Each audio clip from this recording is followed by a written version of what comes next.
Alright guys, in this video I have a 2019 Kia Sorento, and what's happening on this one is that there is a message every time that you take and you put it in reverse that says to check your parking assist system.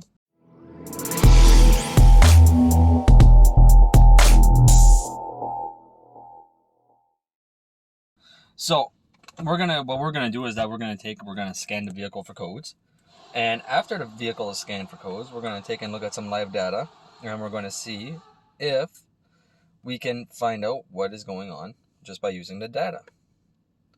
So I'm going to scan for codes right now. I'm going to fast forward through this part just to let it load because it does take about a minute or so. So I'll bring you guys right back. Alright, so brought you guys back. Everything's finished scanning. There's two codes in the system. Humidity sensor open, high. Auto defog. The humidity sensor lives up here, so I'm not really worried about that because there's no complaint with anything right now, but I'll advise the client as I go along. And in the BCM we have the front right sensor fault. So the way that this works is that you'll have your front left center, your front right center, and then you'll have your front right sensor.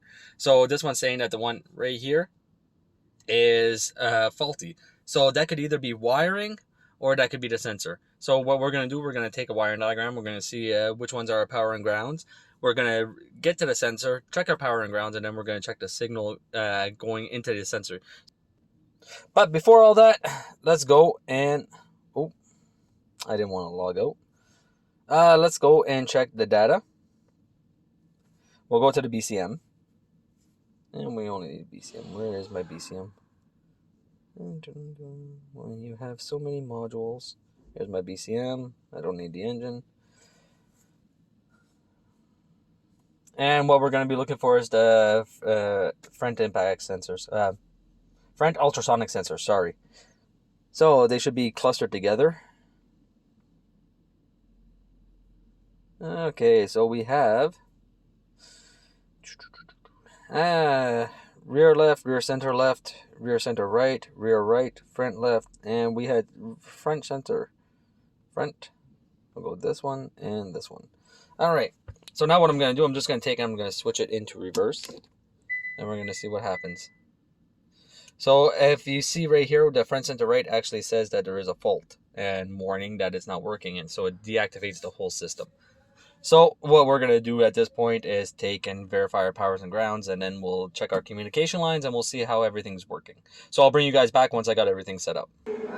Alright, so in order to get to this sensor, I have to remove the bumper. So what we're going to be doing is checking out this orange wire right here, this black wire all the way at the end over here, and then there's going to be a brown with a black wire, if I'm not mistaken. That one's going to be our LIN. So we're going to check out those three wires. If those three wires check out and we have LIN onto this one, we have power on this one, and then we have our communication on this one, and our ground on this one, there's not really much left except for the sensor. And I'll take and I'll swap a sensor out, and we'll see if just to prove that the fault is going to change with it. And I'll just be taking the sensor from this side all the way over here. I don't know if you guys can see it down there, right here, and I'll just be swapping it over to this one.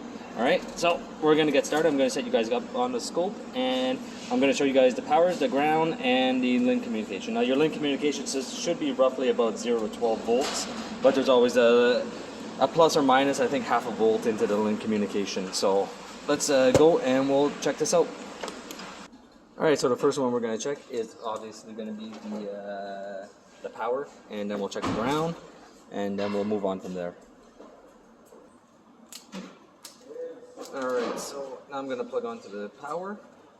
This is what's going on there.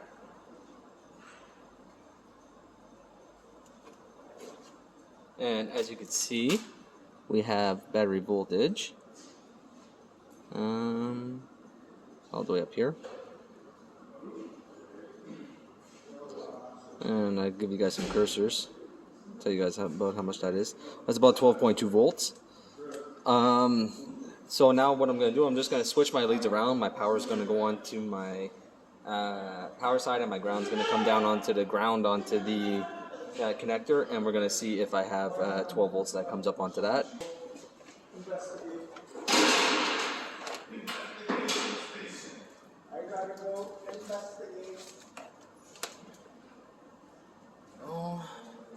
So that shows me that my ground is good. Right now I'm plugged onto my ground side. Show you guys that down here as best as I can. There you go. Now what we're going to do is just hook onto the loom, and we're going to see what's happening after the loom side.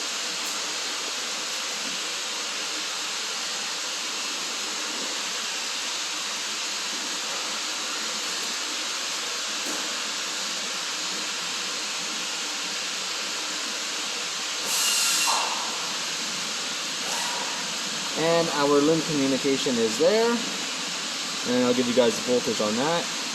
So we're at 11.1 volts out of 12.2, so we lost 1.1 volts, which for me is okay on the limb. There's always going to be some discrepancies, so.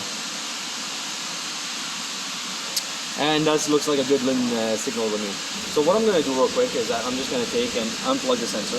I'll show you guys this at the same time. What I'm going to do is unplug the sensor, and we're going to see how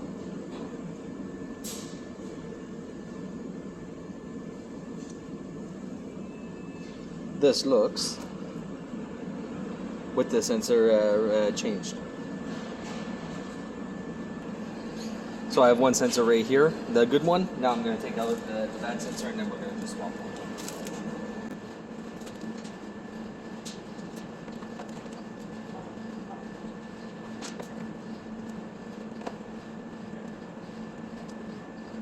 It looks good on the inside. So I'm going to just put this one into the spot of the bad one. And as you can see, the front right says bus off right now, which is normal.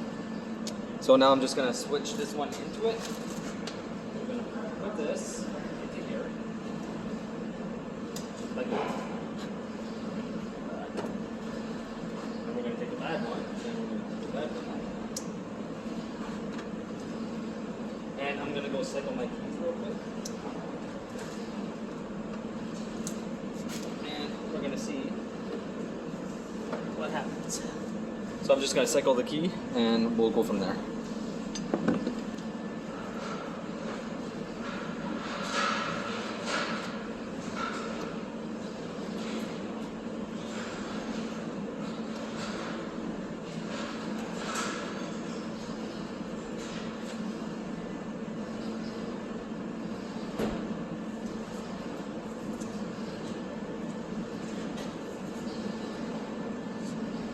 So, as we can see right here, now it says warning off, third warning, second warning, and my front right now has the fault warning. So that is conclusive that the sensor is at fault. Now, there might be some people that are saying, okay, well, it's always a sensor, but the thing is that you never know if it's actually the sensor. You could have a communication problem, you could have a power problem, you could have a ground problem. These sensors are not cheap, okay? If you were selling this to a customer, if I'm not mistaken, these sensors are about $350 a piece. But this is how you do a diagnostic onto a vehicle. You have a component, you have to know how that component works, and after you know how that component works, you can take and diagnose it. If you don't know how it works, you're never going to be able to diagnose that component. So always get a known good reading, and then go for your bad reading afterwards. If you're diagnosing a suspension, you should know what the play of a good suspension component is before you know what the play of a bad suspension component is. With all that being said, I'm going to leave this video be like that. I hope you guys enjoyed it. This one is going to be getting a sensor. Once I get the sensor, I'll give you guys a video on maybe the sensor replacement. But for right now, that's it. So I'll see you guys next time.